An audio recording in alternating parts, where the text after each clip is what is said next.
Estamos grabando entonces.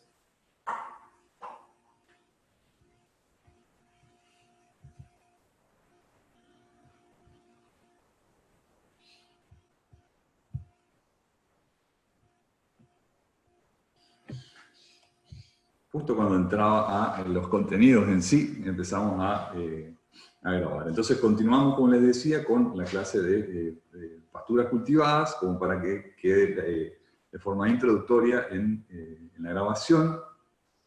Se puede arrancar por lo que es el contexto regional. Bueno, el ingeniero Urbani, como bien le describió, tanto en la unidad 1 como en la unidad 6, lo que es la ganadería bovina para producción de carne en el NEA mayormente se realiza en una superficie enorme en nuestra región, de ahí la importancia, se realiza sobre lo que es el campo natural. O sea, la alimentación de esos animales mayormente proviene de la producción de la vegetación natural. Y eso existe una variación enorme que va desde ambientes o ecosistemas, como fueron viendo, que son donde hay un predominio de especies herbáceas, como en este caso, digamos, esto es la zona de Concepción Corrientes, donde hay un pastizal, digamos, hay un predominio de especies herbáceas, y dentro de esas especies herbáceas predominan las gramíneas del tipo carbono 4, son de ciclo estival, perennes, bueno, las características que tienen es que tienen una eficiencia muy alta de crecimiento, de utilización de los recursos, y bueno, tienen una producción primaria muy buena en general, y tienen una importante eficiencia en la mayoría de los casos en cuanto al valor nutritivo. Bueno, y se va desde este tipo de ambientes hasta lo que son, ahora vamos a describir un poco más, lo que son ambientes donde hay un predominio de especies leñosas en todo lo que es la zona semiárida, chaqueña, formoseña, que es, bueno, otro extremo. Y ahí hay toda una variación en el medio, que es lo que vieron en la unidad 6. Y está bien descrito eso, también lo vieron, obviamente, en botánica sistemática, donde vieron las distintas provincias fitogeográficas. La principal actividad que se realiza es, dentro de lo que es la producción bovina de carne, es la cría bovina en la región NEA, ¿verdad? Bueno, la realidad es que de esa superficie enorme, que según Barbera, del INTA de Mercedes, depende, la superficie ganadera en NEA depende de a qué consideramos NEA, ¿no?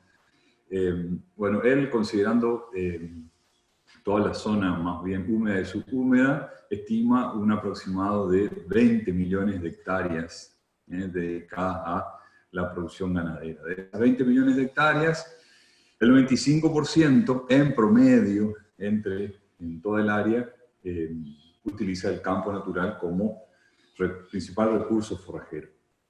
Entonces, únicamente el 5% restante es cultivada con pasturas. Esas pasturas no son muchas, hay una gran variabilidad, pero las que predominan, y vamos a entrar en detalle con estas, es simplemente para hacer una introducción, las que predominan son, como ustedes habrán escuchado, Panicum maximum, particularmente el cultivar Gatton, Chloris gallana, particularmente el cultivar Callide, Brachiaria risanta, el cultivar de Brachiaria risanta, se me fue el nombre, pero bueno, es un clon particular, se me fue en este momento el nombre. Y por último, Setaria facellata, que es una especie también africana, que hay un cultivar también que es Narok. Entonces, como pueden ver, todas estas especies características tienen, son gramíneas, de tipo carbono 4, de ciclo estival, y todas ellas tienen un origen africano. Esa es la situación con estas especies. Si comparamos con el Brasil en su conjunto, hay una revisión reciente acerca del tema. Brasil ha tenido un periodo de evolución muy importante en cuanto a el área cultivada con pasturas cultivadas. En la década de 1940, ellos estaban más o menos con una fracción similar a la que tenemos nosotros ahora. Eso ha ido evolucionando y ya en el 2013 estaban con un 61% del área dedicada a la producción ganadera, que ahí en ese caso, obviamente, en todo un país se divide en lo que es producción bovina de carne y producción bovina para leche, en un 61% del área destinada al cultivo de plantas. Dentro de ellos, en ese caso, existen, según una estimación del año pasado, 99 millones de hectáreas cultivadas con Brachiaria brisanta, con una sola especie, que es un clon. Esa superficie es enorme, como ustedes pueden ver, 99 millones de hectáreas con este clon que está acá, que se llama Marandú. Ahí me acordé del nombre. Brachiaria brisanta cultivada en Marandú, como les dijo el ingeniero Urbani en la clase de la unidad 3. Esto es, el caso de Brachiaria brisanta es una especie apomíctica. Este es un solo genotipo apomíctico cultivado en esa superficie tan grande. Bueno, lo mismo tenemos nosotros en nuestro Chaco semiárido. Panicum maximum, el cultivar gato, también es un clon apomíctico. Y estas dos, no, estas dos son Chloris gallana y Cetarea faceratus, son especies de polinización cruzada. O sea, son poblaciones. No sé si hay preguntas, yo la verdad que los comentarios no veo porque estoy mirando acá el...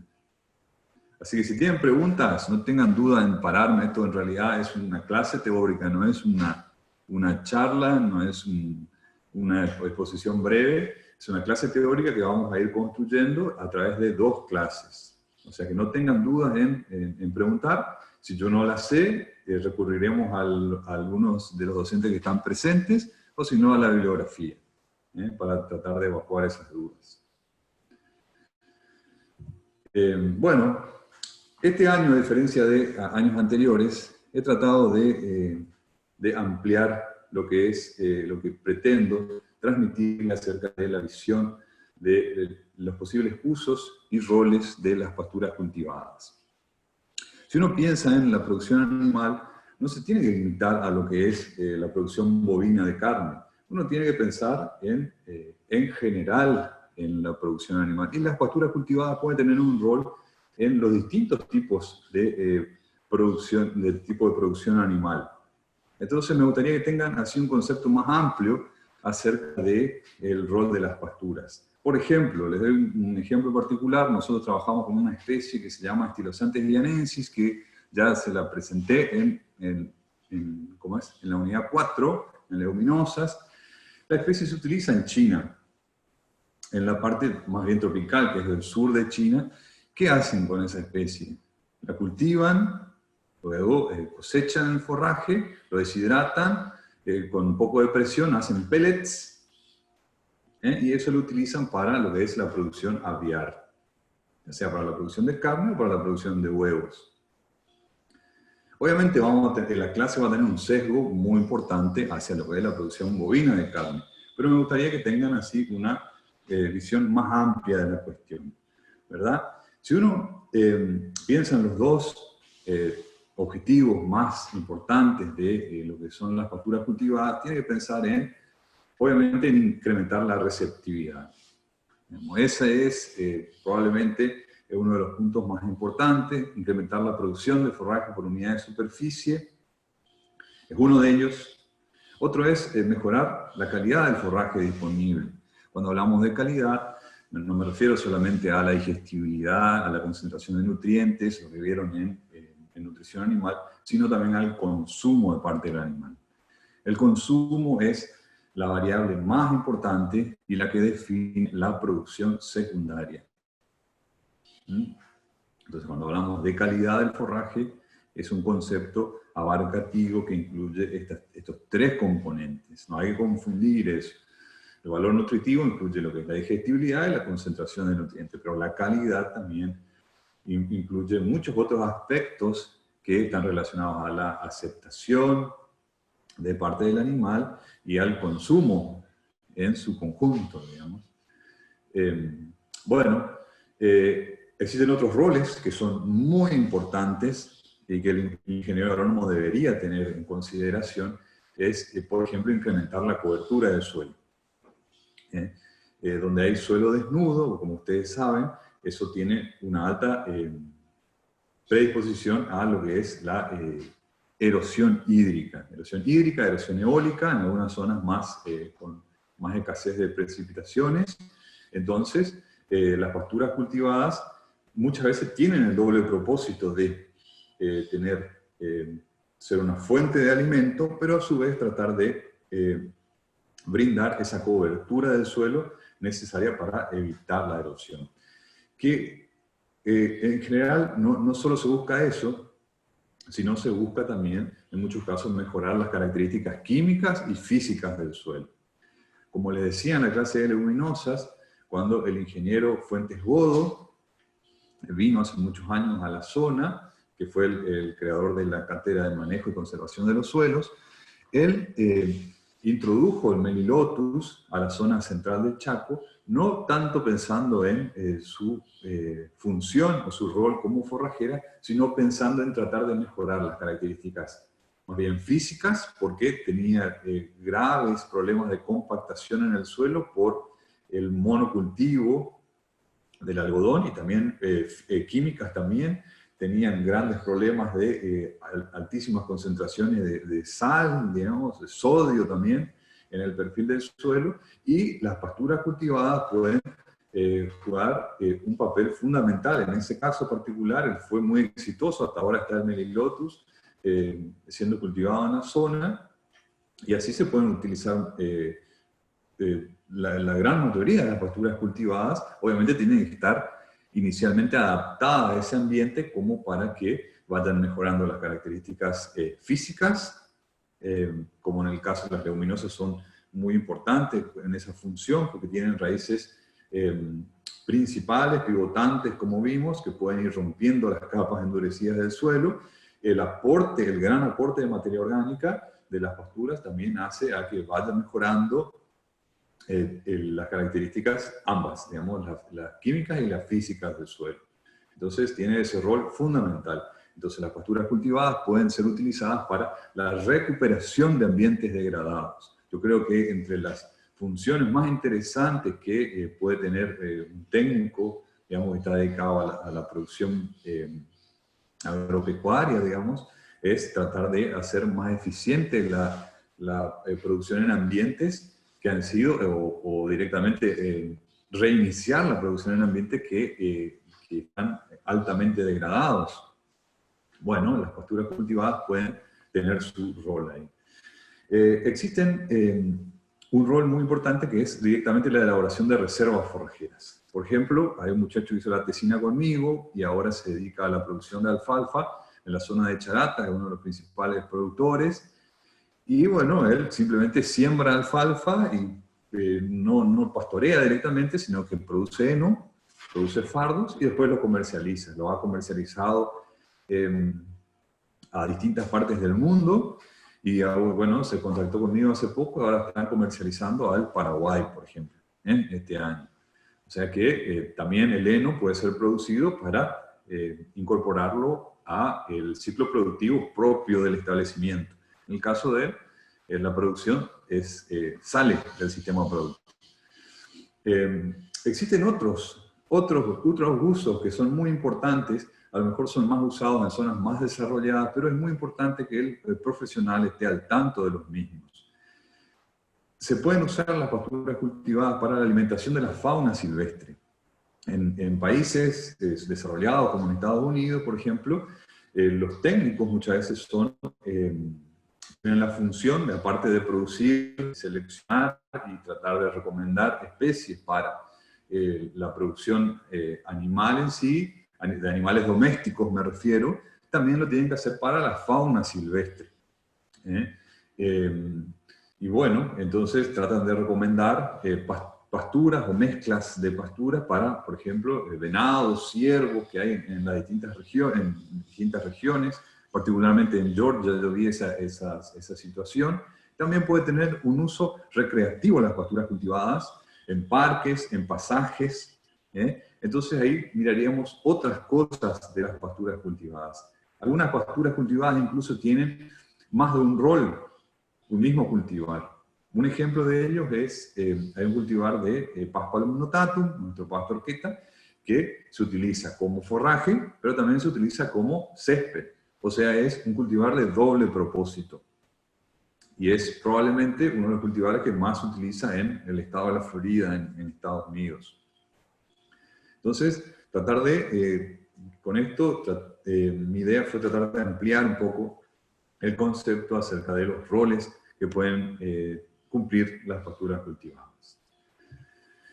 Bueno, como les decía, el resto de la clase más bien va a estar enfocado a lo que es el rol en la producción bovina de carne de nuestra zona. Sin embargo, si alguno está más interesado en ampliar los conceptos que acabo de describir de los distintos roles, bienvenido. Bueno, cuando uno piensa en una pastura cultivada, tiene que pensar en, bueno, qué especies podría utilizar en qué región. Entonces, se ha trabajado bastante en las últimas décadas en lo que es tratar de subdividir de alguna manera a nuestro NEA desde el punto de vista productivo, pensando justamente en las pasturas. Como les decía, un poco un trabajo que inició César Chaparro allá un par de décadas atrás y lo sigue desarrollando. Una segunda parte es tratar de obtener datos acerca de la producción primaria, la producción secundaria, el manejo que se le da a esa pastura, que todo eso vamos a ir desarrollando. Generalmente el trabajo de evaluación de las pasturas en nuestra región lo realiza más bien el INTA a través de sus distintas estaciones experimentales y ubicadas en las distintas regiones. Obviamente que también esa información uno la puede obtener de productores de la zona. Y el último punto, que es muy importante, es el objetivo de la empresa agropecuaria.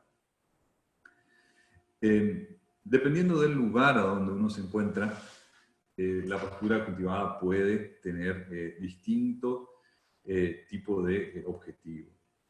En la zona, ya vamos a ver, pero bueno, el ingeniero Urbán ya le describió bastante lo que es el centro-sur de la provincia de Corrientes, donde se encuentra la mayor concentración de animales bovinos en lo que es nuestro NEA, tienen un muy buen campo natural. Entonces, en esos casos, las pasturas cultivadas cumplen más bien un rol para la alimentación de categorías críticas.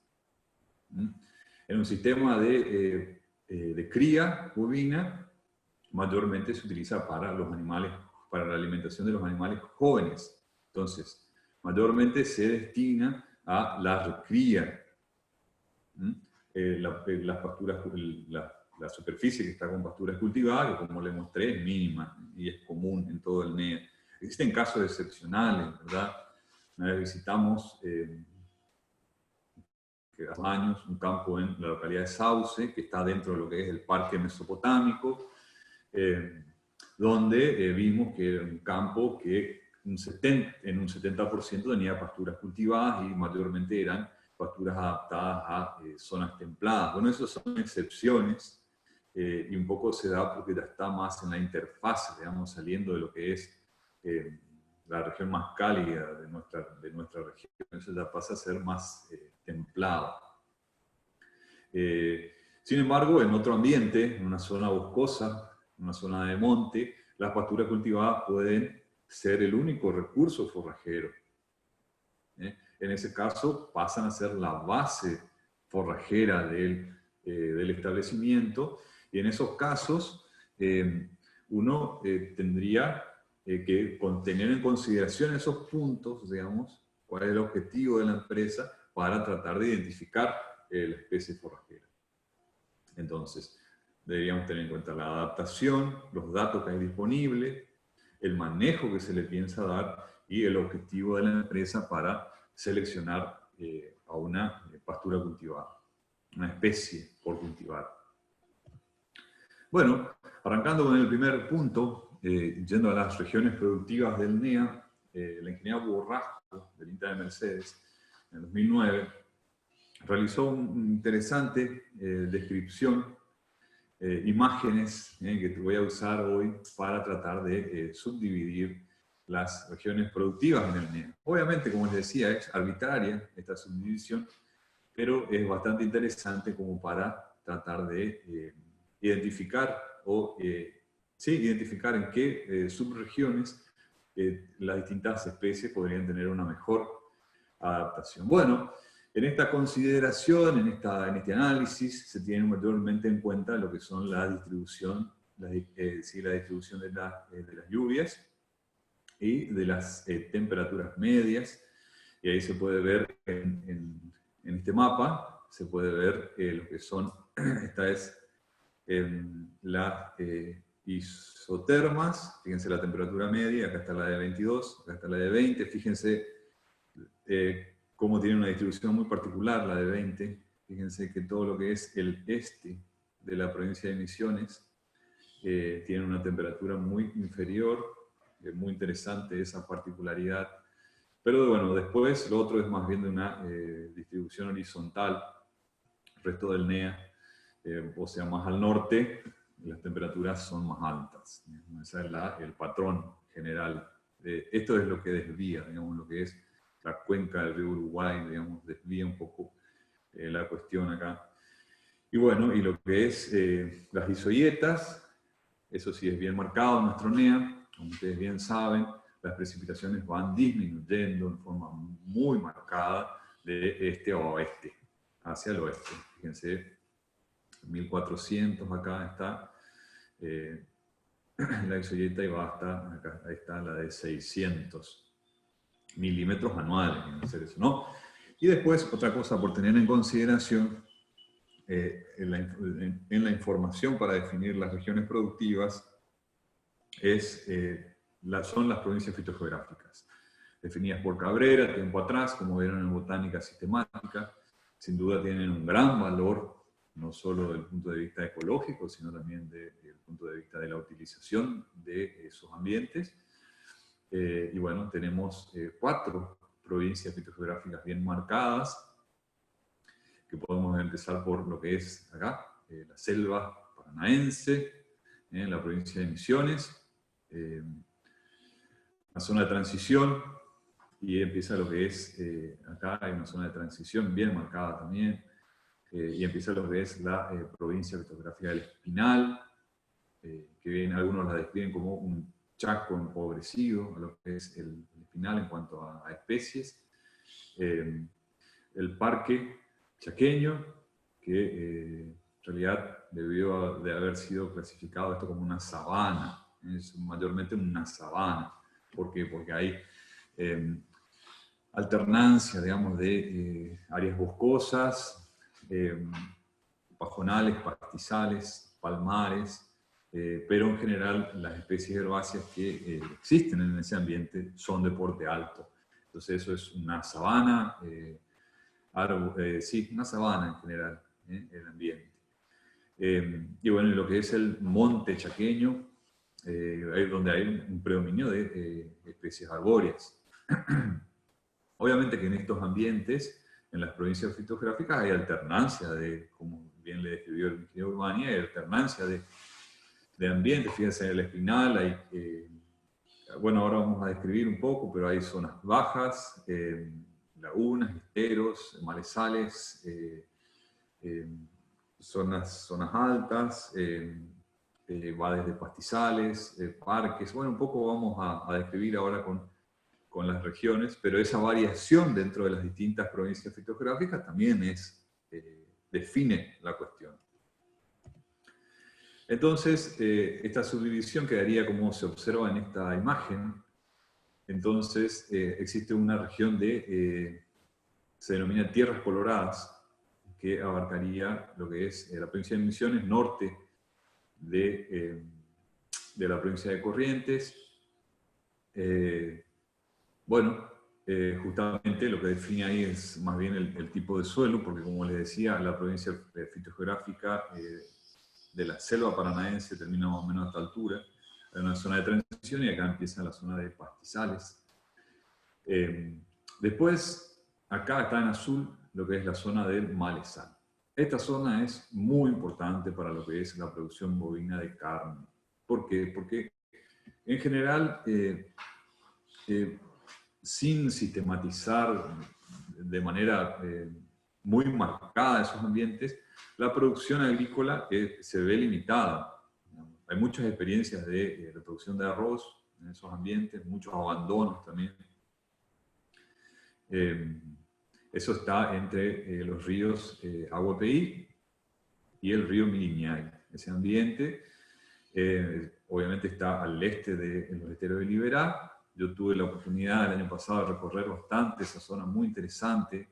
Interesante es que la arcilla que hay en ese tipo de ambiente es del tipo caolinítica, como en las tierras coloradas. De alguna manera se desplazó ese material, digamos, pero la característica marcada que tiene este ambiente es que tiene problemas de infiltración.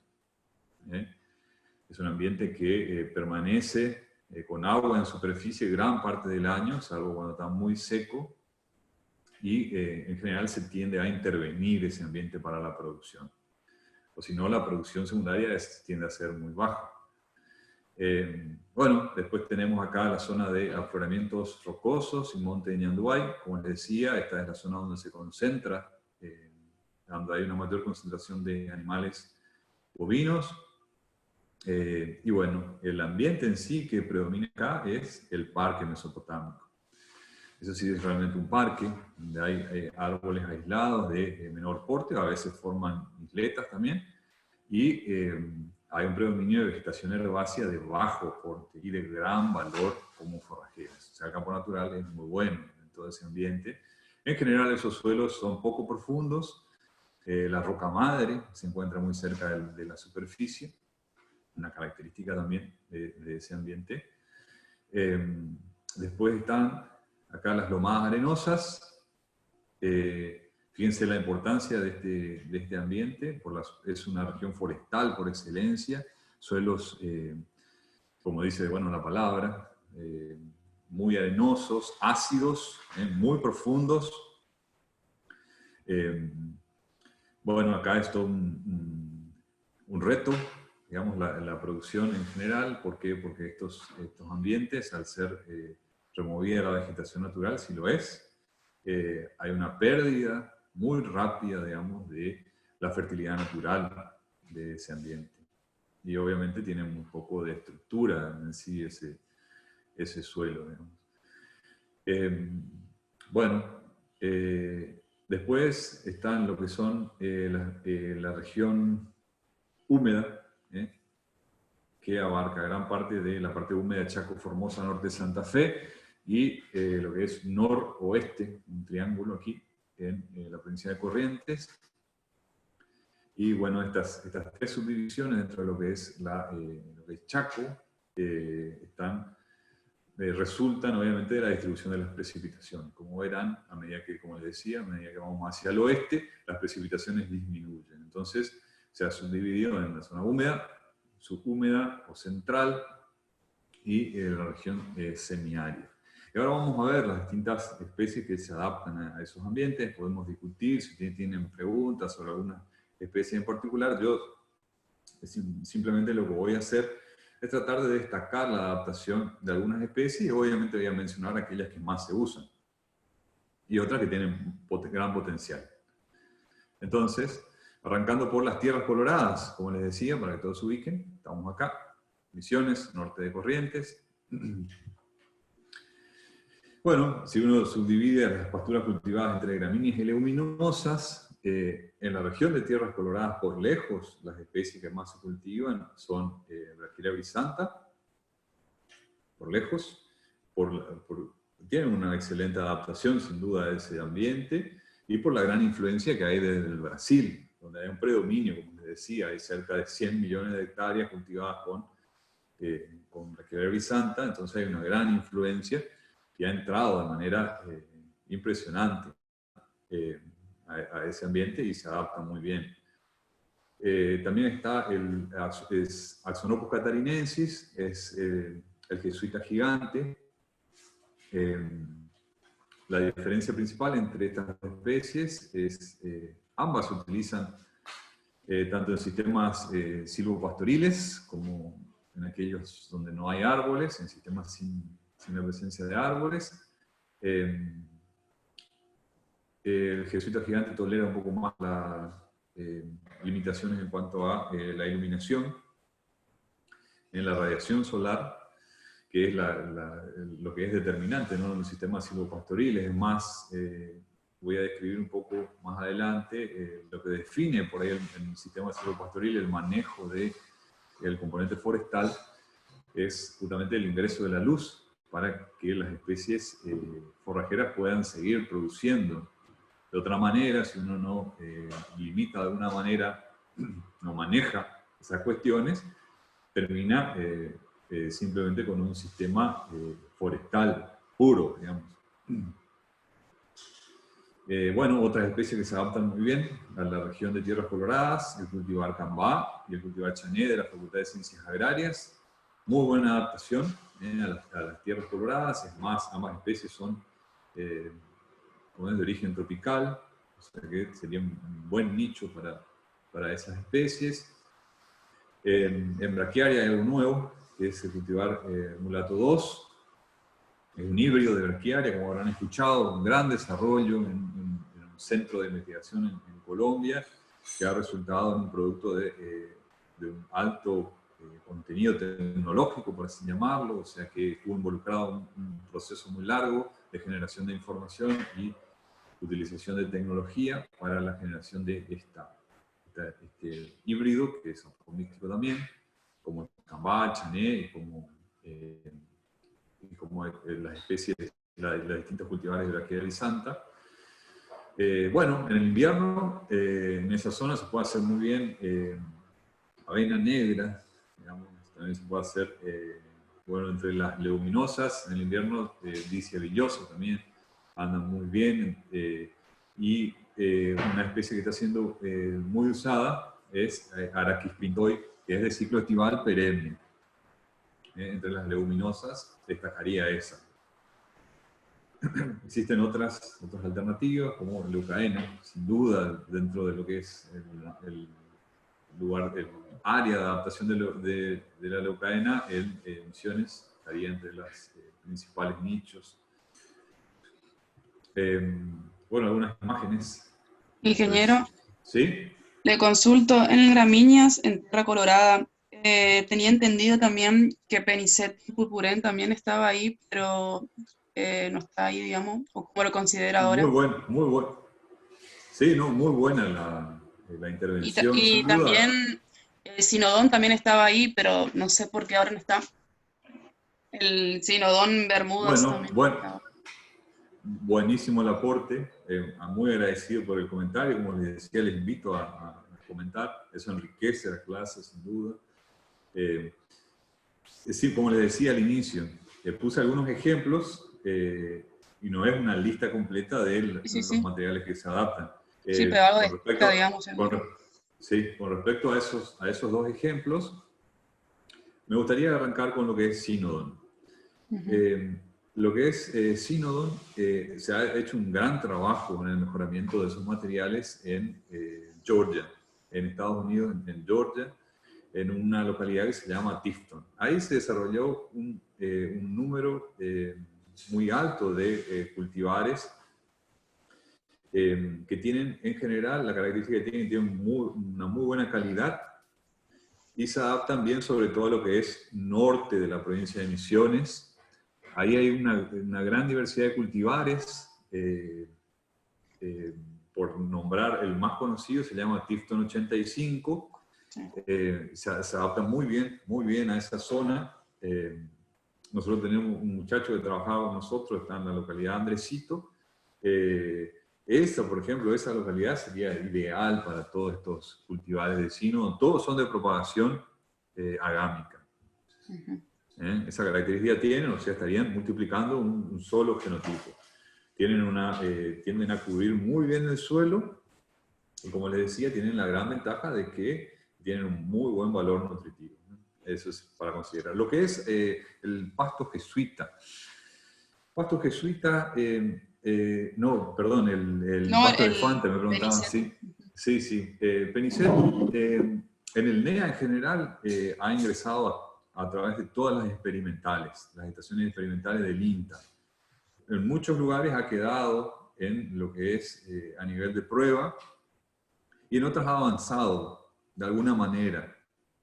Y ahí están los roles de las pasturas cultivadas. Fíjense, en Misiones, particularmente en sus inicios, que yo tuve la oportunidad de ver eso un poco, ingresó a través de, cumpliendo el rol de tratar de mejorar el suelo y tratar de conservarlo entre medio de los líneas de la yerba mate.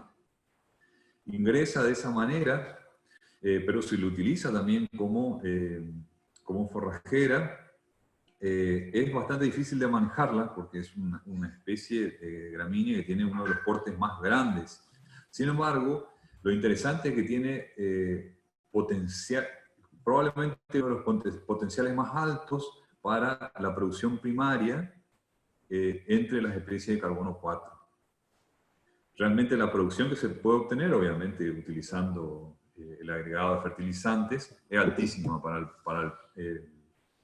el pasto elefante, que es Penicetum purpureum, particularmente ese. Hay varios híbridos. Es importante destacar que hay uno en particular que es un híbrido que se llama MOT, que tiene entrenudos cortos.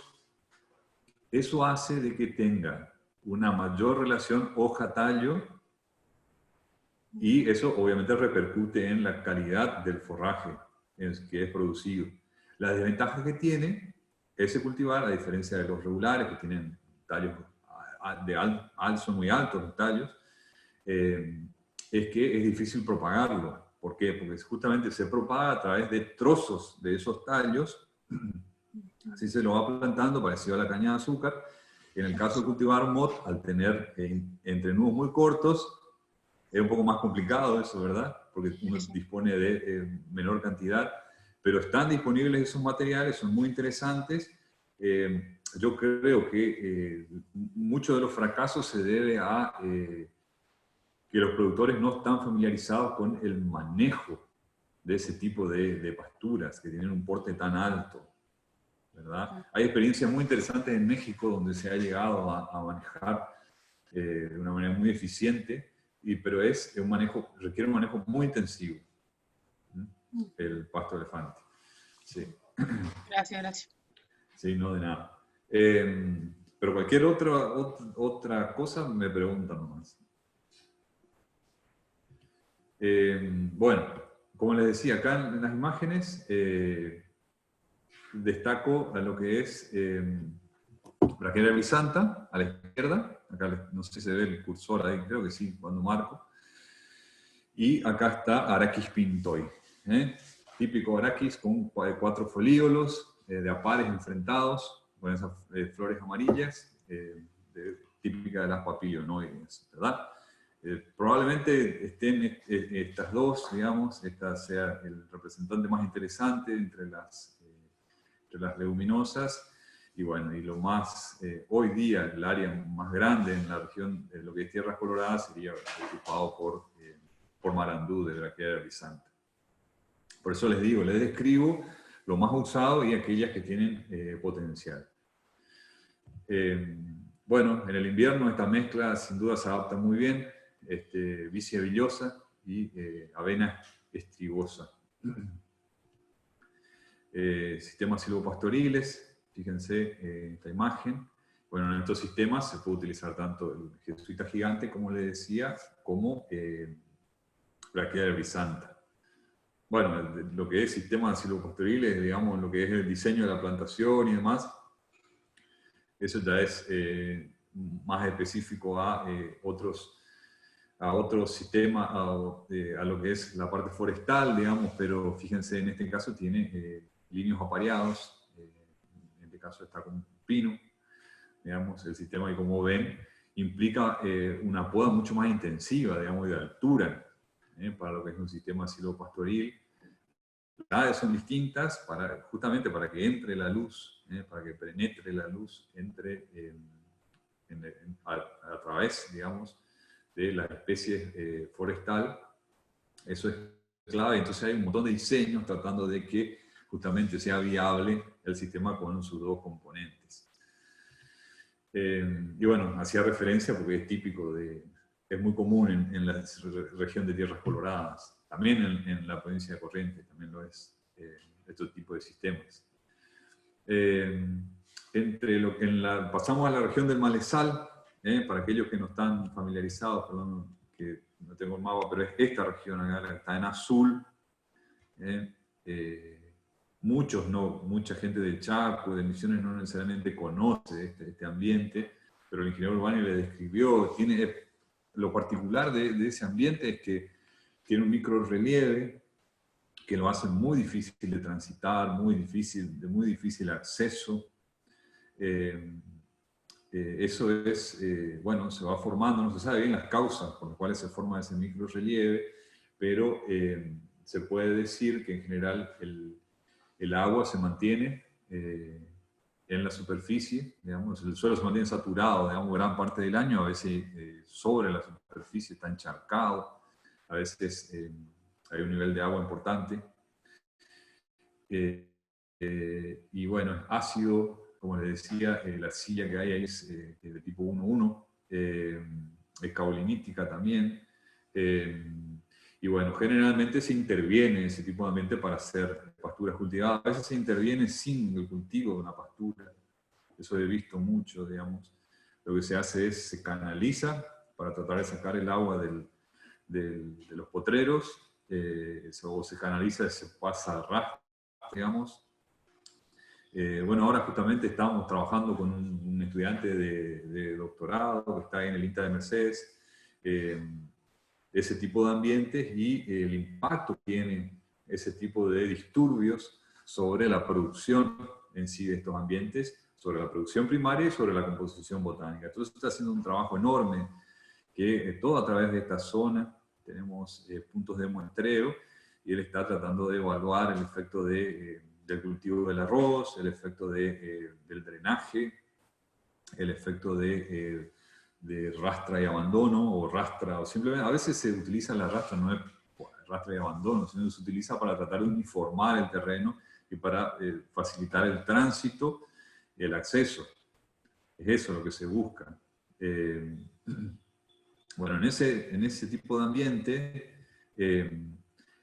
al ser muy particular, digamos, hay otras especies muy contrastantes con lo que vimos recién, lo que es la adaptación entre las gramíneas. Sin duda, yo creo que la más interesante es el pastonilo.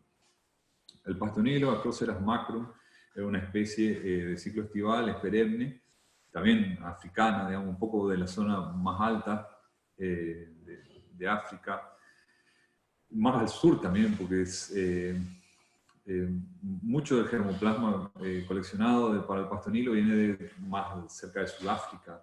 Es de propagación clonal. Lo que tiene de interesante es que es de ciclo carbono 3, a pesar de ser perenne y de ciclo estival. Cubre muy bien el suelo, tolera bien el pastoreo directo, pastoreo continuo, tolera muy bien. Y acá vamos a hablar un poco de Setaria facellata. Setaria facellata está entre las especies que más se cultivan en la provincia de Corrientes. Una de las características que tiene Setaria facellata es que tolera algo de anegamiento, algo de encharcamiento. Y se adapta bien a los malezales, no muy profundos o con cierto grado de canalización. Se adapta bien Setaria facellata. Y bueno, la gran ventaja, yo creo que por lo cual se ha difundido tanto, es uno que produce semillas, y otro punto importante es que crece bastante bien, digamos, en la época fría, donde hay fotoperiodo corto. La planta sigue creciendo. No a las tasas que uno puede esperar durante lo que es el periodo estival, pero crece bien. Esa es la clave, digamos, de Setaria. Tiene sus desventajas también, que es una planta marcadamente erecta y por ende tolera un poco menos el pastoreo a comparación del pastonilo. Pero sí, estas son las más usadas, ¿no?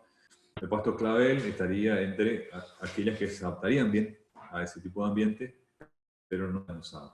Yo lo describiría acá y bueno, y el pasto cambá también se tendría que adaptar muy bien a ese tipo de ambiente. Estas dos, digamos, como con gran potencial para lo que es ese ambiente. Entre las leguminosas existen dos que identifiqué acá que ya han sido probadas, Lotononis bainesi y Echinomena americana. Lotononis, el problema es que no hay disponibilidad de semillas, a pesar de que quizás sea de las que mejor estaban adaptadas y se comporta como perenne, el ciclo estival. Y Echinomena americana es anual, tiene un gran potencial productivo y bueno, y hay semillas. Hoy día hay una empresa en la zona que está multiplicando y difundiendo el uso de Echinomena americana, sería una de las especies identificadas para ese tipo de ambiente porque tiene problemas de anegamiento justamente. Y es el nicho de adaptación de Echinomena. Más allá que se adapta de manera secundaria a lomas, no digo lomas arenosas, pero lomas con suelo de textura media, a pesada, pero también, pero el nicho sería este tipo de ambientes con anegamiento transitorio. Bueno, acá está una imagen de setaria para que los que no la conocen. Fíjense, una especie bien de porte erecto. Elegí esta foto y no una donde esté un dosel continuo, un tapiz continuo, justamente para que puedan ver a la especie. Fíjense, el gran problema de setaria probablemente, aparte de ser erecta, es como todo, ¿no? Tiene sus ventajas y desventajas. Ese es el punto con cada especie. Y bueno, justamente como yo no estoy vendiendo ningún tipo de, a diferencia de una charla, no estoy vendiendo ningún semillas ni tratando de difundir algún material, justamente les doy las ventajas y desventajas de las distintas especies. Lo que tiene esta especie es que arranca la floración muy temprano y se mantiene floreciendo por gran parte dentro del ciclo. Entonces eso hace que pierda el valor nutritivo muy rápido. Fíjense, en caña, así, y se mantiene así, digamos, se empiezan a alargar los días ya en caña. Y bueno, se mantiene así por gran parte del ciclo. Bueno, eso hace, obviamente, a que el valor nutritivo decaiga de manera marcada. Pero es excelente pastura, no hay nada que decir al respecto. Y bueno, esto del pastonilo, fíjense, florece también, pero el pastonilo florece de manera tan esporádica que eso muy poco afecta a su valor nutritivo, es de propagación agámica, que esa probablemente sea la gran desventaja.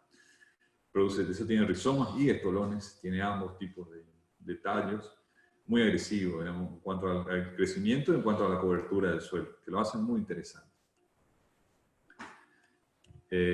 Bueno, y hay una foto de Echinomena americana, donde está creciendo muy bien.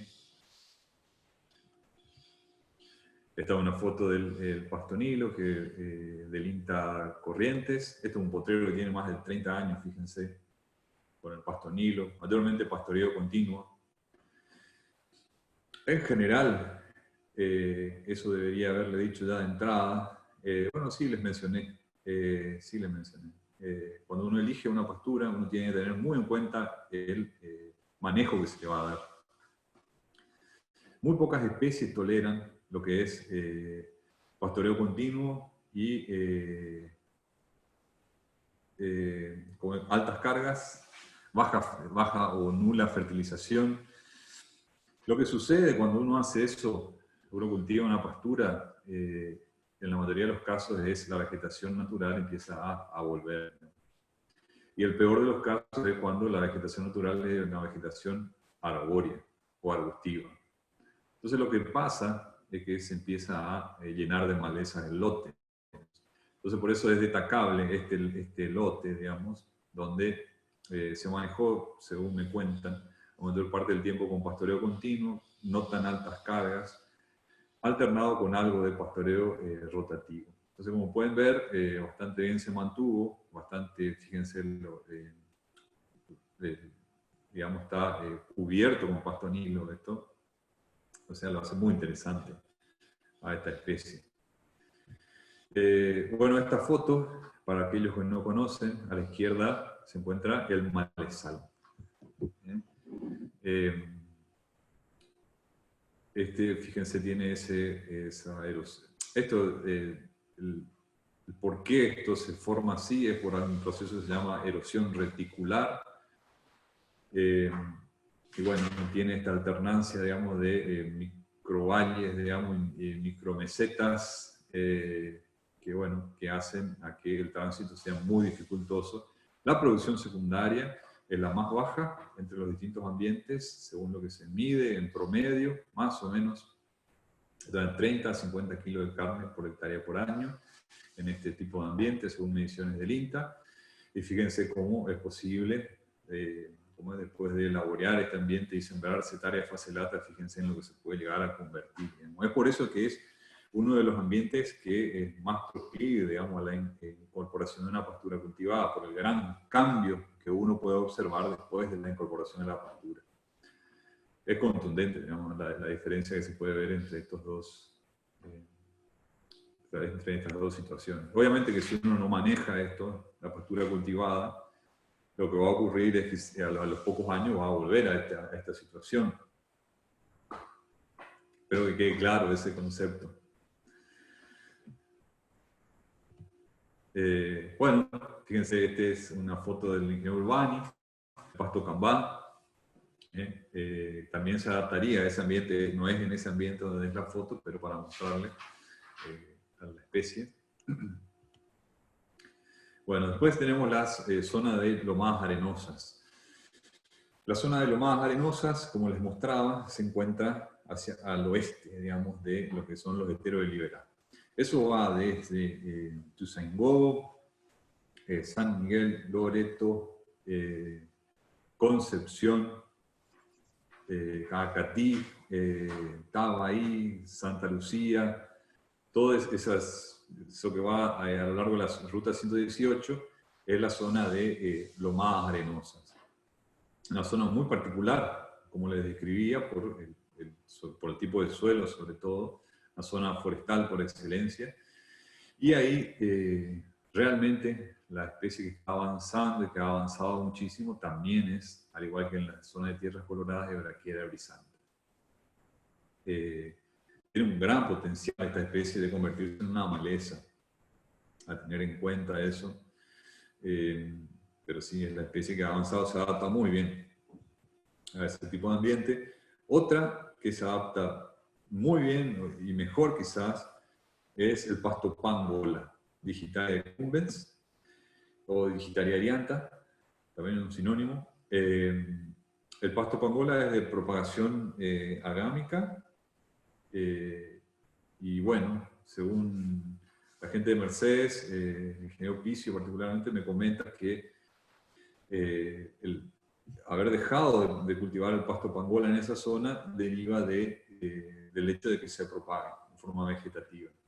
La gente, al tener la opción de esta otra especie que se reproduce por semillas, elige esto. Bueno, existen depresiones en esa zona de lomadas arenosas, como ustedes bien saben, hay lagunas, hay esteros. En esas depresiones se adaptan estas otras especies que están más adaptadas a ambientes anegadizos. Y entre las leguminosas, ahí no se usa prácticamente nada de leguminosas en esa zona, pero es importante destacar algunas. Estilosantes guianensis, sin duda, una de las que mayor potencial tiene para esa zona.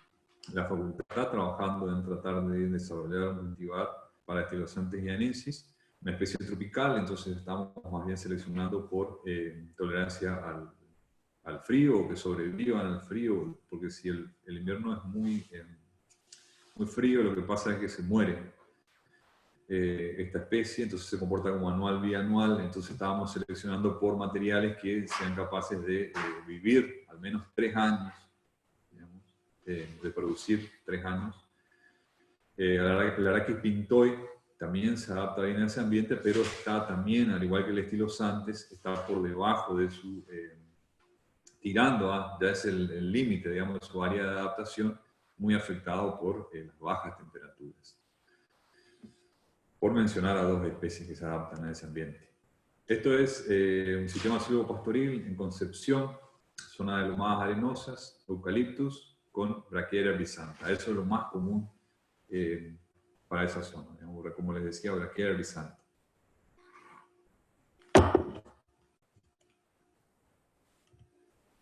Bueno, esto es una prueba que se hizo con el cultivar mulato 2.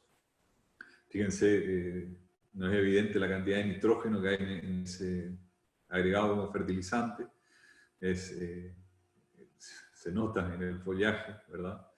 Pero bueno, hay opciones. Como les decía, el mulato 2 es un producto de alto valor, tiene mucha tecnología involucrada en su desarrollo, se podría usar. Lo que limita un poco a su difusión es el alto costo de las semillas de ese material, pero sí es una buena opción también para ese ambiente, además de Brachiaria brisanta marandú. Bueno, ahora pasamos a la zona de afloramientos rocosos del monte Ñanduay, como les decía, centro-sur de la provincia de Corrientes. Ingeniero, ¿Sí? ¿podría volver a la imagen anterior? Sí. Ahí en esa imagen, ¿cómo se larga a los animales para que vayan a comer el pasto o se pasa alguna máquina al forraje para darles de comer? Bien, bueno, muy buena pregunta. Bueno, en este caso era un área de prueba, digamos, dentro de un establecimiento grande, una estancia grande, ahí en la localidad de, esto era Tabaí, cercanía de Tabaí. Como les decía, suelos arenosos, muy profundos. Se sembró esto, más que nada por una empresa semillera, digamos, para mostrar el potencial de la especie. Esto ambas cosas se pueden hacer. Uno puede cortar, es más, esta gente cortó y elaboró rollos. Uno puede cortar, secar, vamos a ver eso en detalle en la materia, que es la elaboración de reservas. Se puede hacer reserva forrajera a partir de este material, ahí está en condiciones ideales porque siempre cuando uno piensa en la elaboración de heno, tiene que haber un balance entre lo que es la producción primaria y el valor nutritivo. Ahí están, sí, es antes de que florezca y ya ha producido una gran cantidad de biomasa, entonces está en condiciones óptimas para hacer un heno de alta calidad para lo que es este material que es proviene de especies que tienen anatomía foliar del tipo carbono 4. Y bueno, pero esto también se puede pastorear, sin duda. El tema es que si uno, obviamente para iniciar un pastoreo uno tiene que, primero que nada, definir lo que van a ver hoy en el práctico. A partir de la oferta y la demanda se define lo que es el balance forrajero y ahí uno es capaz de, a partir de eso, asignar la carga más recomendada. Bueno, eso es lo primero que hay que hacer. El segundo punto es definir el sistema de pastoreo. En este caso, pastoreo continuo para este tipo de materiales generalmente resulta en pocos años en la desaparición de ese tipo de especies. Hay algunas pocas especies que toleran el pastoreo continuo, digamos, y cargas altas como predominan en la provincia, que son especies de porte rastrero, donde la mayor parte, digamos, de lo que produce se mantiene por debajo de la altura de pastoreo. Eso hace de que sean capaces de tolerar, digamos, pastoreo con alta intensidad y alta frecuencia. Estos materiales, así más bien erectos, si uno los pone a pastoreo continuo y cargas altas, desaparecen. No duden con respecto a eso. Si van a hacer ese tipo de manejo y una pastura cultivada, en pocos años la pastura cultivada va a desaparecer. Bien, ingeniero, gracias. Bueno. Ingeniero, ¿solamente heno Sí. se puede hacer o también ensilaje de eso? Se puede hacer silo, también se puede. De las especies de carbono 4 se puede hacer silo también. Lo van a desarrollar bien en detalle las profesoras en la clase de la unidad 10. Se pueden ensilar sin problema. Lo que obviamente en estos materiales... Volumen, digamos, ¿cómo es? Digamos, porque también depende de esto eso, tiene ¿no?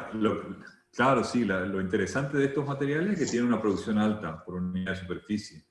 En este caso, que ahí estaba empezando, me recuerdo bien, llegaron a 15 toneladas en ese corte por hectárea aproximado de materia seca, pero con mucho fertilizante, ¿verdad? En ese ambiente. Y entonces uno tiene un buen volumen. Lo que sí, lo que es sumamente importante para la elaboración de un silo, es que haya material, digamos, fermentable, rápidamente fermentable. Y eso es lo que carecen este tipo de especies. Porque la mayor parte de esa biomasa está constituida por celulosa. Es lo que predomina en la celulosa. ¿Verdad? Entonces, muchas veces, bueno, hay un montón de pruebas acerca de cómo tratar de acelerar ese proceso de fermentación, que es a través del agregado de inoculantes, de bacterias que van a participar en la fermentación, y también a través del agregado de azúcares más rápidamente, ¿cómo es? Que son más solubles, digamos, rápidamente utilizables por las bacterias, que eso depende obviamente de los subproductos de la industria que haya en la región. Porque, bueno, entonces eso es más, por ahí es más fácil, digamos, por ejemplo, en las regiones donde hay subproductos de la industria de la caña de azúcar, por ejemplo, ese tipo de cosas como para mezclar con el material, cosa de que sea el proceso de fermentación y elaboración del silo sea un poco más rápido y eficiente en cuanto a la conservación de la biomasa total cosechada. Pero se pueden buscar alternativas para tratar de hacer, pero es posible hacer silos, sí, sí. No es común, pero no es común. La verdad que lo más común es en nuestra zona, que es de este tipo de pastura de ciclo estival perenne, es la elaboración de heno. No solo heno, sino rollos. O sea, se conserva en grandes cantidades. Gracias. Eso es lo común. No significa, como les decía, esto es una clase teórica de la facultad, o sea que tenemos que ir un poco más allá en cuanto a lo que se hace y lo que no se hace, sino ver todas las potencialidades. Hay métodos intermedios entre lo que es la producción de silo y la producción de heno, que es posible también conservar,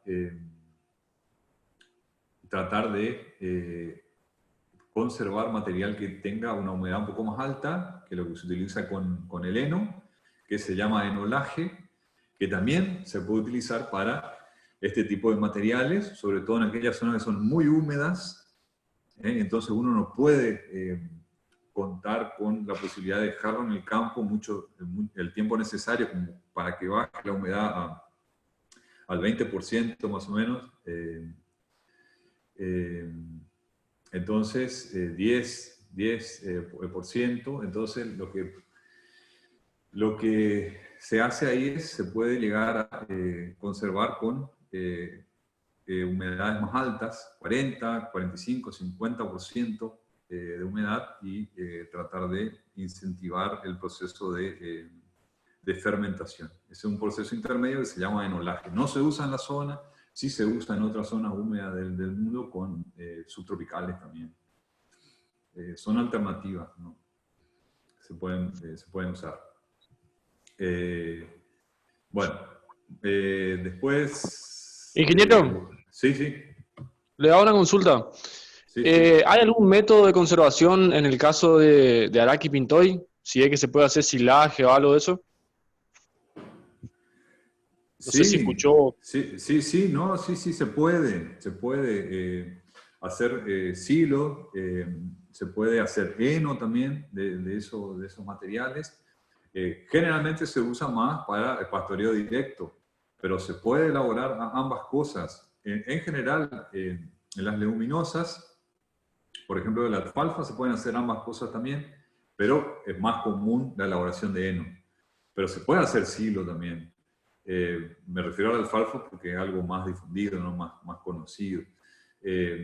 Lo que tiene por ahí, que es un poco más difícil en el caso de las leguminosas, en la elaboración de un silo, es que la alta concentración de proteínas tiende a a retardar un poco el proceso de fermentación. Pero hay tecnología disponible como para hacer silo de leguminosa.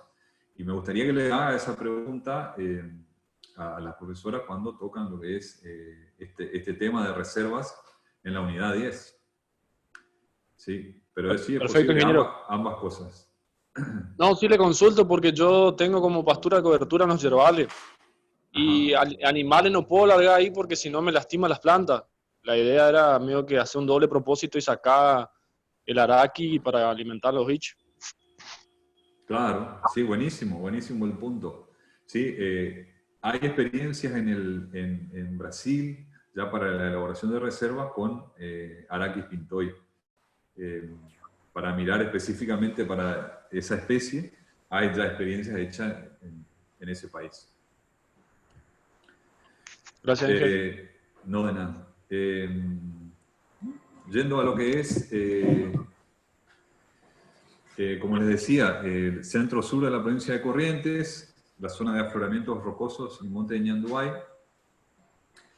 Ahí entre las especies que se adaptan muy bien, sin duda la que más se cultiva es Setaria, en esa zona, por lejos, digamos.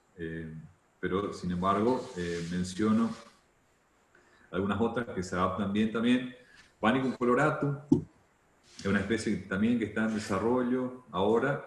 Ahí ya hay que pensar en especies que tengan tolerancia al frío y que sean capaces de crecer en el otoño y en la primavera. Es clave, porque si no el ciclo de producción de una pastura estival perenne es muy corto en ese ambiente. Entonces hay que pensar en especies que toleren el frío. Algunos cultivares de grama Rhodes también se adaptan bien, pero por lejos lo más usado es Setaria. Ya en el límite con Entre Ríos se empiezan a usar especies típicas de zonas templadas. Como les decía, en la localidad de Sauce hay muchas experiencias con festuca, ahí se usa trébol blanco, alfalfa también se puede usar según el suelo, ¿no? Pero ya se piensa en... es una zona de transición, o sea, es difícil tanto para las especies de origen tropical como aquellas especies de origen templado. Entonces, bueno, ahí hay que ir viendo, digamos, pero bueno, hemos visitado un establecimiento ahí en el límite, sobre el río Guayquiraró, donde alrededor de 3.000 hectáreas está destinada al cultivo de pasturas y mayormente templadas. Muy interesante la experiencia. Lo que yo pude rescatar de esa experiencia es que bueno, en general las especies templadas en ese tipo de ambiente tienen ciclos cortos. Esos ciclos cortos generalmente resultan en periodos importantes donde el suelo se encuentra sin coberturas. Habría que ajustar ahí el manejo, digamos, como para tener una cobertura y pensar en una cadena forrajera justamente para tener forraje a lo largo del año y que no esté el suelo desnudo así por un periodo muy largo. Como les decía, esas especies de trébol blanco, trébol rojo, tienden a tener ciclos cortos, sobre todo y son utilizados en forma muy intensiva.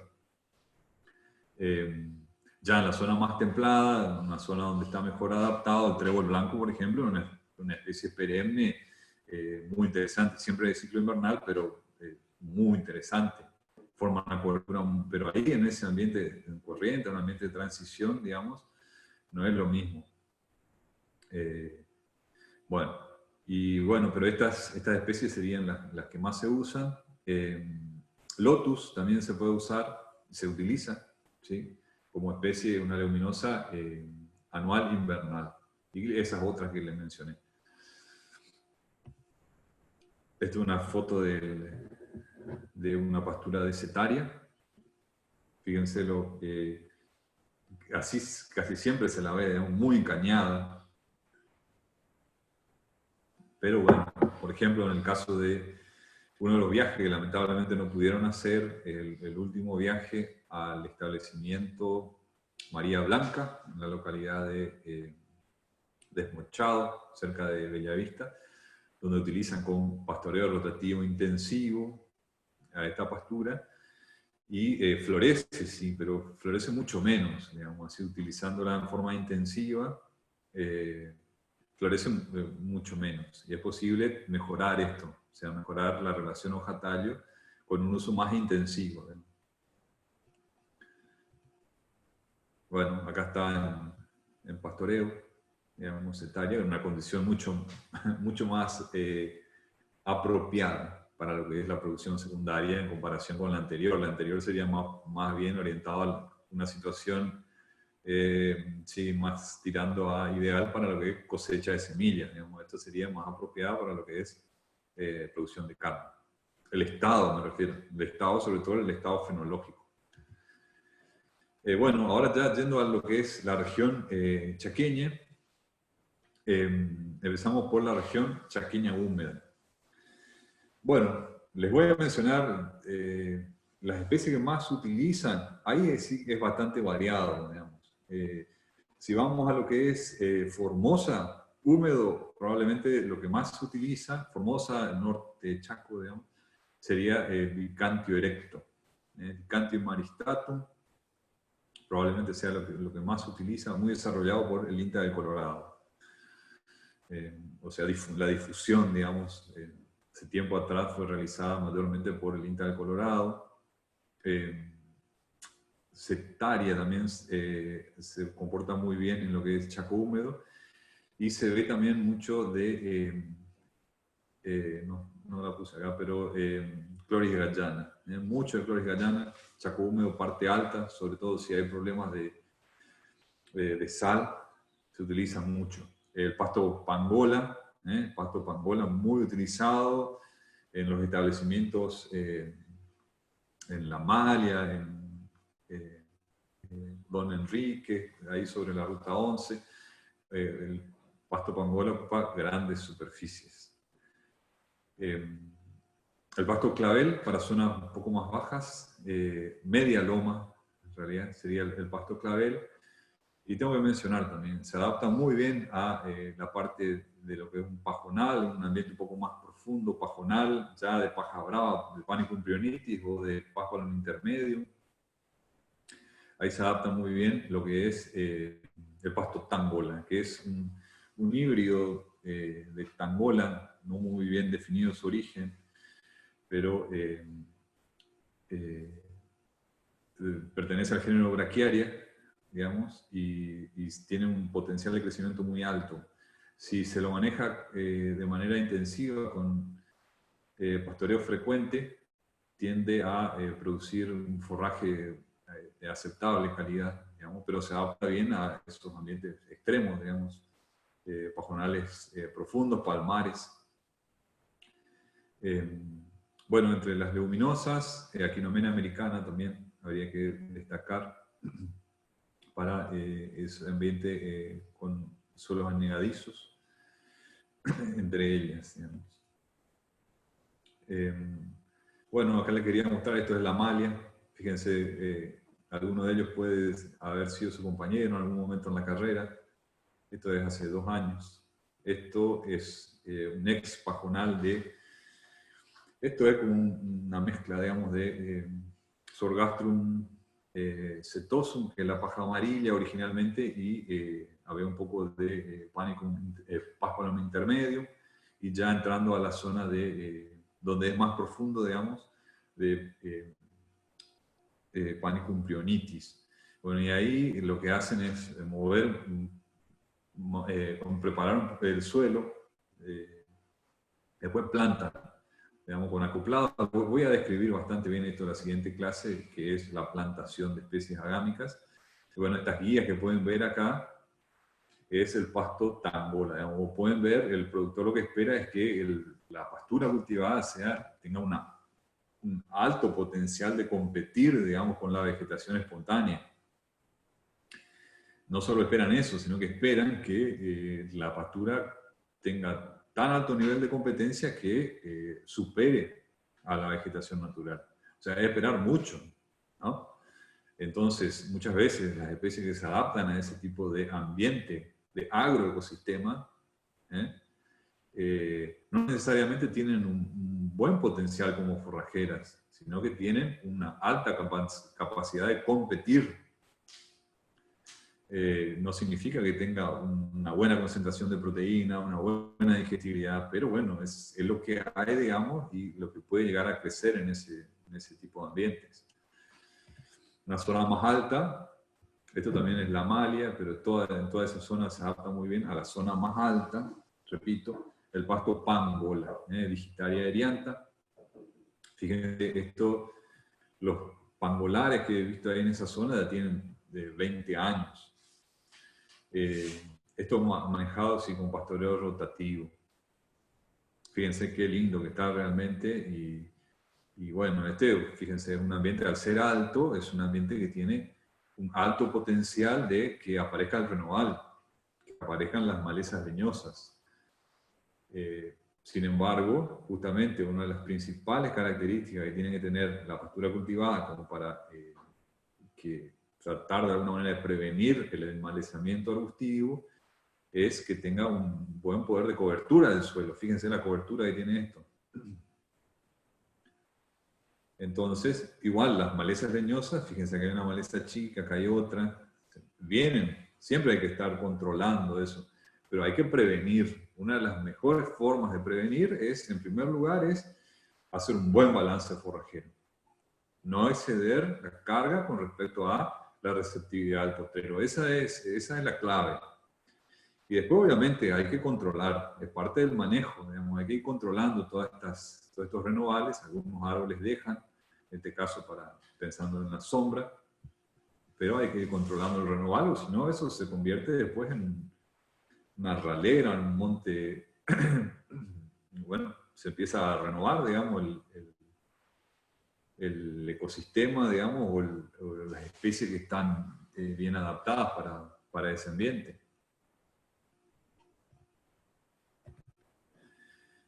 Bueno, con respecto a la zona subhúmeda, ahí ya vamos para el centro de la provincia de Formosa, Chaco y norte de Santa Fe. Bueno, ahí cambia un poco la cuestión, sobre todo las especies más que comúnmente se usan. Grama rode probablemente sea la especie de zona de Chaco y norte de Santa Fe que más se usa, particularmente el cultivar callide. Tolera algo de salinidad, posiblemente esa sea una de las cualidades más interesantes o por la cual más se usa.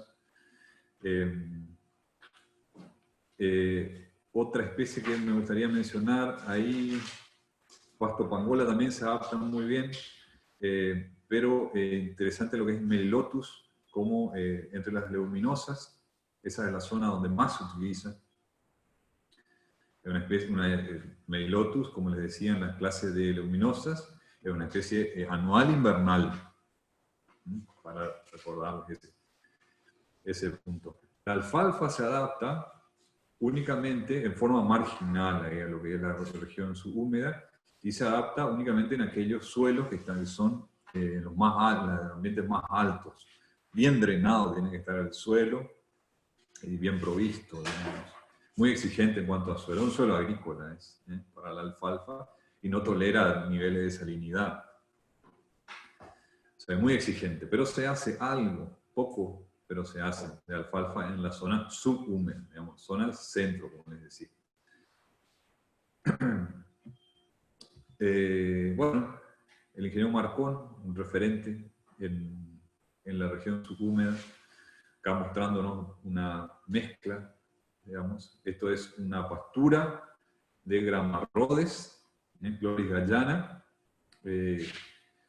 es la gramínea, y hay siembra también acá de Melilotus. Esto es Melilotus. Entonces, en una época de transición, digamos, donde está creciendo el Melilotus, que es invernal.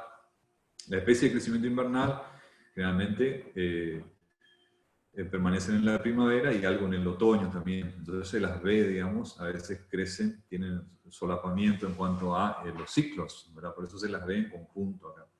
Pero una mezcla probablemente de las más interesantes para ex suelo agrícola, digamos, de esa zona de influencia de Santeña, Machagay.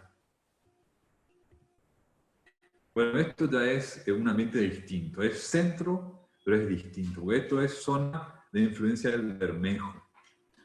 Dentro de la provincia, centro-sur de la provincia de Formosa, una zona boscosa, donde se removió el monte de manera probablemente no sea la más recomendada, pero bueno, de manera total, un monte fuerte, digamos, alto. Y bueno, debajo de después de hacer ese desmonte, uno tiene un suelo de alta fertilidad. Esa alta fertilidad obviamente no, dura algunos años, depende de la intensidad con la cual se la utiliza. En este caso podemos ver el cultivo de sorgo para la elaboración de silos. Eso en la estancia, el establecimiento del Rocío, digamos, en la localidad de Bañadero, Formosa. Bueno, ese tipo de ambiente tiene suelos muy buenos, tanto al lado de Chaco, zona de influencia de San Martín, muy buenos suelos, y del lado de Formosa también.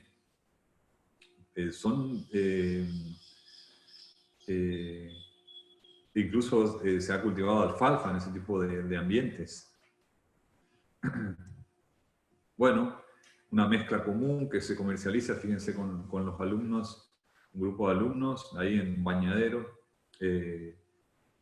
Acá se había sembrado una mezcla de Chloris gallana, que es esta inflorescencia más bien digitada. Esto que se ve acá, esta inflorescencia más piramidal, más panoja, es de Gatton, Panicum maximum cultivar de Gatton. Como les decía, esta es la especie más cultivada en todo el NEA, considerando el área. Pero esta es una mezcla. Ahora vamos a hablar de mezclas cuando termine este punto. Generalmente, en este caso, hay distintos objetivos por el cual mezclar. En este caso, lo que se buscaba es adaptación, digamos, en un potrero donde uno espera distintos tipos de microambientes, se busca adaptación, por eso se mezcla. Esto es también Panicum maximum, pero el cultivar Tanzania. Entonces tienen una mezcla de 3 materiales, 2 cultivares de la misma especie, Panicum maximum Gatton, Panicum maximum Tanzania, y Chloris gallana Callide. Una mezcla comercial de las más comunes, que busca más bien adaptación. No solo adaptación a las condiciones ambientales dentro del potrero en un momento particular en el tiempo, sino a través del tiempo. ¿Qué pasa? Las condiciones van cambiando a través de los años, y si los 3 componentes están presentes, muchas veces eso hace que se favorezca uno u otro componente. Y lo que se buscaba en este caso, a través de las mezclas, es tratar de tener cubierto el suelo y una mayor disponibilidad de forraje en los distintos momentos y en los distintos sectores del potrero. Carlos, perdón, interrupción. Hay una pregunta en el chat. Un alumno pregunta, en el caso de que el suelo sea de desmonte, ¿se puede hacer alfalfa? Muy buena pregunta. En realidad, la respuesta debería ser no. ¿Por qué? Pues como ustedes bien saben, que haya una vegetación arbórea no necesariamente implica que debajo haya un suelo apto, digamos, para el cultivo de alfalfa. Para el cultivo de alfalfa uno tiene que pensar en un suelo agrícola, que es un suelo profundo, bien drenado, la salinidad tiene que ser baja o apta para el cultivo de soja, de maíz, digamos, a ese nivel va. ¿Qué más? La concentración de fósforo tiene que superar las 20 partes por millón de fósforo en el suelo. O sea, la respuesta es no. Se puede cultivar solamente en aquellos suelos post-desmonte, en aquellos suelos que tengan estas condiciones. Pero eso es válido para todas las especies. Menciona siempre un productor, Manfredo Kramer, siempre menciona eso cuando lo visitamos, que, por ejemplo, la gente generalmente relaciona el cultivo de Panicum maximum, de cultivar Gatton, post-desmonte. ¿Por qué? Porque tiene la capacidad de crecer rápidamente cuando hay alta disponibilidad de nitrógeno en el suelo. Sin embargo, hay lugares, digamos, donde se desmonta y el suelo no es apto para esa especie. Entonces, justamente depende de las condiciones del suelo para esa parte más fina que es para la elección dentro de una subregión de las distintas especies. Por eso les mostraba, el caso de Chloris gallana, tolera salinidad, hay otras, se usa mucho, por ejemplo, el pasto estrella también ahí en esa zona porque tolera, altas concentraciones de sodio en el suelo. Suelos salinos sódicos son muy comunes, ahí en el centro de Chacos, bueno, la zona de influencia, ni hablar, norte de Santa Fe. Entonces se utilizan especies que se adaptan a ese tipo de ambiente. Bueno, la foto anterior, ¿en qué parte del Chaco era que dijo? Eso es Formosa, es centro-sur sobre zona de influencia del río Bermejo. Río Bermejo. El albardón del Bermejo viene a ser. Gracias. Esos son excelentes los suelos, son suelos agrícolas, zona de influencia o sea, no está tan cerca, digamos, pero es la zona de influencia de ese tipo de ambiente del INTA del Colorado. Zona agrícola, por ahí fue más agrícola, tiempo atrás, San Martín y demás, del lado de Chaco, bueno, del lado de Formosa, el Colorado, Villa 213, zona agrícola, pero que, bueno, que la ganadería se ha vuelto mucho más importante en las últimas décadas. Probablemente no haya sido buena la idea, pero bueno, es como se dan las condiciones por ahí del país, de la región, y bueno, mucho de eso se convirtió en... Se unificaron ex campos agrícolas de pequeños productores y se volvieron campos grandes ganaderos, pero con suelos muy buenos. Sí. Bueno, lo que es la región semiárida, como les decía, ahí hay grandes limitaciones en cuanto a las precipitaciones, pero esas limitaciones son estacionales, marcadamente estacionales. La escasez de precipitaciones, como en el resto del NEA, se da principalmente en el periodo invernal, entrando en la primavera. Y bueno, eso que se ve también acá, se ve en forma mucho más marcada en la región semiárida. Bueno, ahí la especie que más se cultiva ahí es Gatton, post-desmonte en suelos fértiles. Muchas veces esta especie se utiliza como algo intermedio, digamos, antes de pasar a la agricultura, a utilizar esos ambientes para la agricultura. Pero bueno, no significa que sea probablemente la mejor idea, es lo que más se usa, digamos, lo que más se usa, por la característica que tiene ese crecimiento rápido, post-desmonte, es más, se siembra mientras que se va desmontando, para que tengan una idea, bueno, muchos lo deben saber, muchas veces el instrumento de siembra, que es algo como una pseudo sembradora, o sí, una sembradora, viene a ser distribuidora de semillas, está en la topadora. Y bueno, y tiene un gran potencial de crecer rápidamente en esas condiciones. Entonces eso hace que inhiba un poco el enmalezamiento arbustivo y permita la habilitación del suelo. Puede ser con fines ganaderos, pero sin duda muchas veces con fines agrícolas. Después se puede utilizar el mismo forraje, la misma biomasa producida por la pastura, en conjunto con los restos, digamos, del desmonte, para ir quemando y habilitando. Con esto no estoy diciendo que eso sea lo recomendable, pero es bueno, son las prácticas que se utilizan en la región. Una especie, sin duda, de las más interesantes entre las gramíneas perennes para la región semiárida es Cenchrus ciliaris. A nivel mundial probablemente sea la especie identificada como una de las más tolerantes a ese tipo de ambiente. Cenchrus ciliaris, hay varios cultivares, hay semillas disponibles, particularmente en esa zona, de los distintos cultivares. Así que es muy interesante. Grama Rhodes también se adapta bien a ese tipo de ambientes. Y entre las leguminosas, ahí sí es la zona donde se produce alfalfa. Y como les decía, compite la alfalfa por su nicho, digamos, de cultivo con los principales cultivos.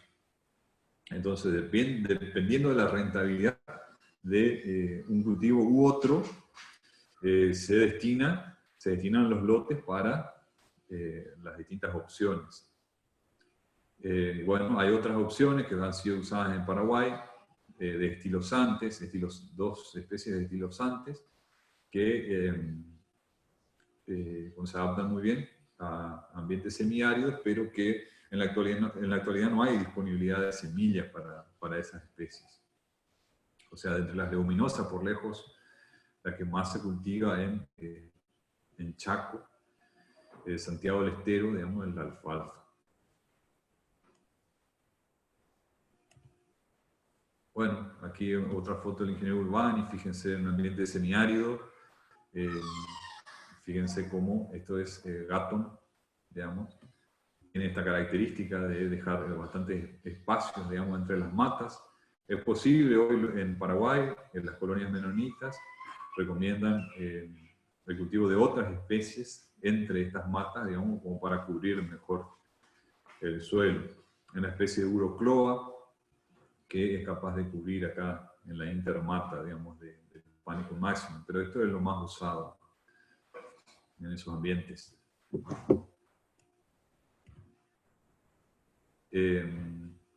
Bueno, yendo justamente a esa función que hablábamos, saliendo ya de las regiones productivas y yendo a las actividades en sí, donde las pasturas cumplen su rol, digamos, cómo se las utiliza en la región. Como les decía, por lejos la pastura cultivada más utilizada es el Gatton pani.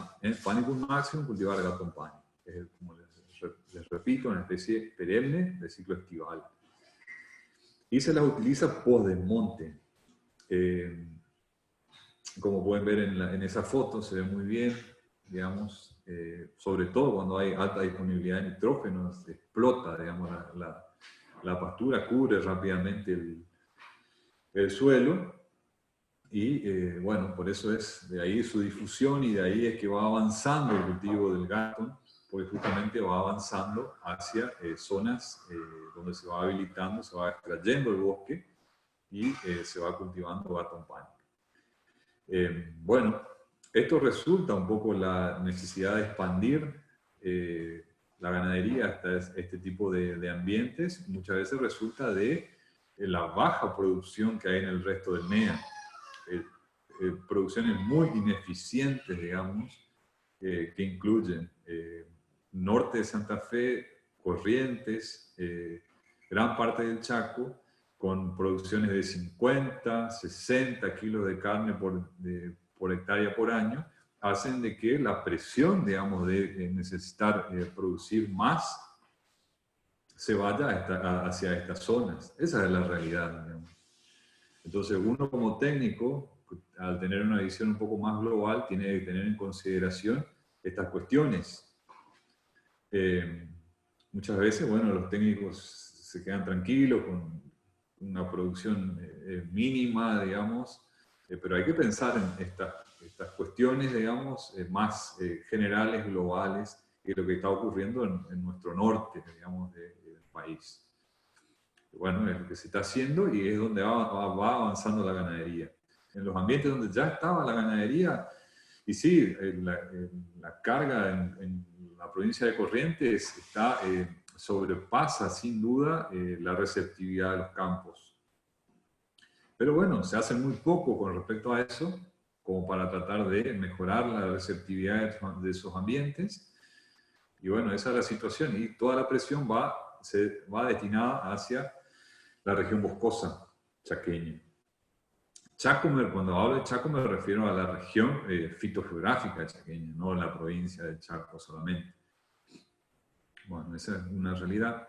Hay una legislación que se cumple a medias y bueno, el técnico tiene que evaluar el impacto ambiental además de la legislación. Uno no se puede quedar solamente en lo que piensan la clase política, que muchas veces están limitados en cuanto a sus conocimientos, no así ustedes, que van a ser profesionales del sector, en cuanto al análisis del impacto ambiental que genera este tipo de prácticas, pero es lo que se hace en la actualidad, y bueno, yo estoy obligado a mostrarles.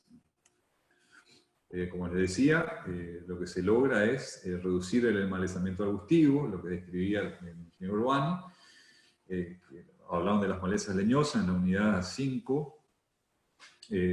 Bueno, justamente con el cultivo de gato es posible tratar de reducir, digamos, el enmalezamiento arbustivo post-desmonte. Hay una disponibilidad precoz de forraje y se logra disminuir los costos en general para habilitar el terreno para después pasar a la agricultura. Las pasturas cultivadas sin duda tienen un rol muy importante en lo que son los sistemas silvopastoriles. Yo les describí un poco de esto, pero les quería mostrar un poco más. Se puede hacer un sistema silvopastoril sobre campo natural. Eso es más común en la provincia de Corrientes. En la provincia de Misiones, casi todos los casos, gran parte del área es los dos componentes, el forestal y el forrajero, son componentes cultivados. Y como les decía, hay predominio entre la parte herbácea, digamos, el componente forrajero, hay predominio de Brachiaria rhizantha, la especie que se siembra, o de Axonopus catarinensis, el jesuita gigante. Bueno, estos sistemas, como vieron un poco con el ingeniero Urbani en la unidad 1, se espera de estos sistemas que hayan ingresos más tempranos, provenientes de la ganadería, y se espera también, y creo que se logra en la mayoría de los casos, un aprovechamiento más eficiente del ambiente en su conjunto.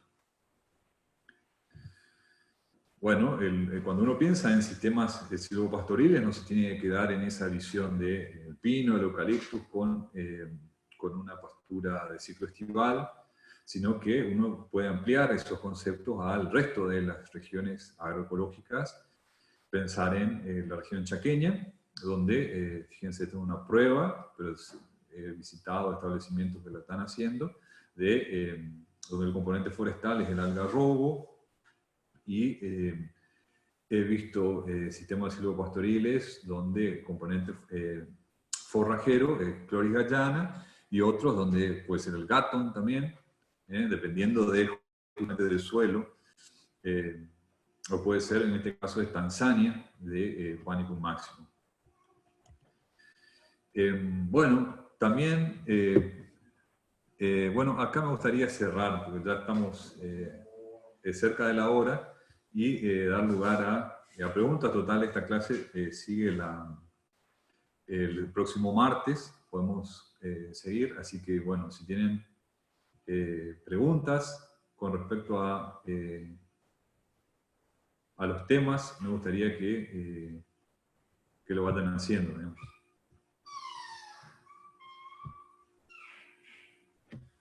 ¿Le quedó alguna pregunta con respecto a la clase de hoy? Acá veo en el chat que hay 2 comentarios. Bueno, eso ya me había... ya le contesté el tema de la alfalfa. ¿Alguna otra pregunta que tengan?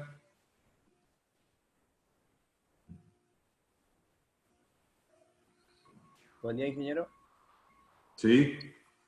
¿Cómo le va? Más parecida también a lo que hizo el compañero anteriormente sobre un cultivo post-desmonte en alguna pastura. En esta región del Chaco, cerca del departamento de San Martín, General San Martín, Sí. post-desmonte, la utilización del Gatum Panic con braquiaria, por ejemplo, ¿se puede utilizar dentro de un mismo lote o eso no se puede hacer? Sí, de que se puede hacer, se puede hacer. Ahí justamente, ahí está la cuestión de por qué lo harían. Esas especies realmente no comparten el nicho, digamos. Entonces, uno para mezclar cosas debería pensar en objetivos claros. Digamos, por ejemplo, cuando se mezcla distintos cultivares de Panicum maximum con Chloris gallana, lo que se busca es que si hay manchones salinos, ahí se adapte mejor Chloris gallana. Claro, perfecto. ¿Verdad? O por ejemplo, cuando se hace esa mezcla de Panicum maximum Tanzania con Panicum maximum Gatton, se espera que en los años más húmedos haya un predominio o crezca mejor, en realidad, porque como es más bien erecta la planta, el Tanzania a comparación con el Gatton. Entonces tiene que haber un razonamiento lógico ahí en la identificación. Y como les decía, post-desmonte, particularmente en el departamento de San Martín, ahí hay que definir bien qué tipo de suelo hay en ese lugar, antes de pensar en el Gatton. Hay muchos suelos que no son aptos para Gatton Panic. Perfecto. Esa es la realidad. Entonces, hay que determinar eso. Y bueno, y el caso de Brachiaria brisanta no se adapta bien a suelo de textura media a fina. Se adapta bien a suelo de textura gruesa. Entonces, hay que tener bien en cuenta eso antes de cómo identificar esa pastura para su cultivo. Claro, perfecto. Muchas gracias, ingeniero. Sí, no, de nada.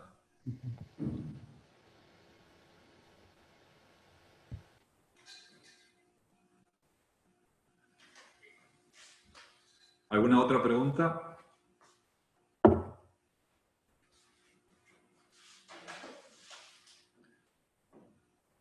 Bueno, si no hay más preguntas, le reitero que continúan con la clase práctica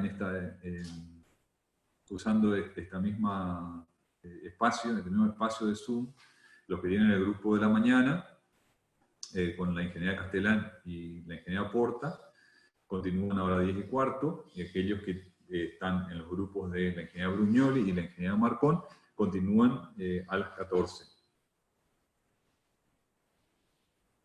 Bueno, si no hay otra pregunta, cerraríamos la clase acá. Acá me hacen una pregunta.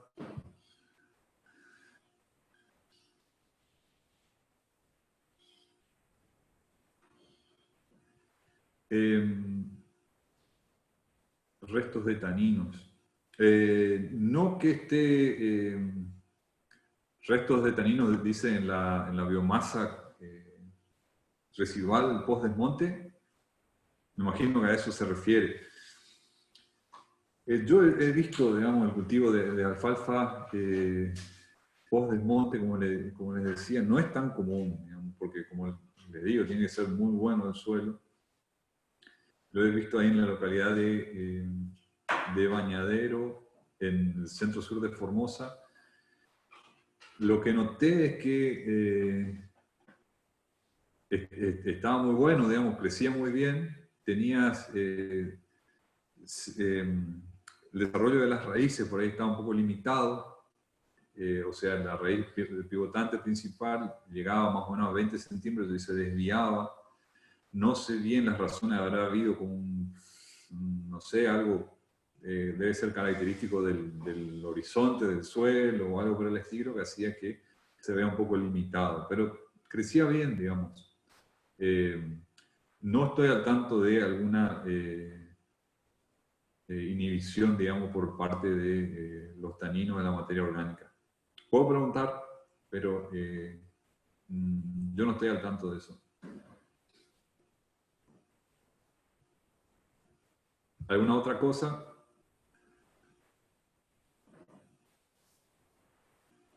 Yo en general, o sea, si tengo que pensar en eso, pensaría que justamente no está creciendo bien porque no está adaptado al ambiente.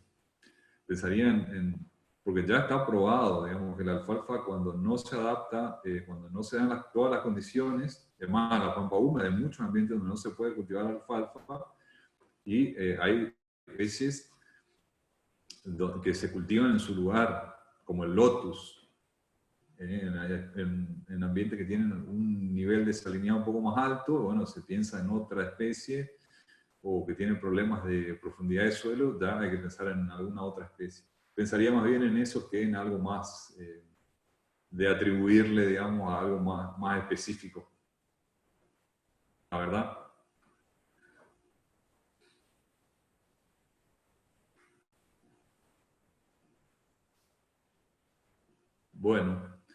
Bueno, siendo las 10, entonces cerraríamos acá y nos vemos, entonces continuamos con esta unidad el próximo martes a las 8 de la mañana. Bueno, muchas gracias y corto entonces la transmisión. Hasta luego, ingeniero. Hasta luego.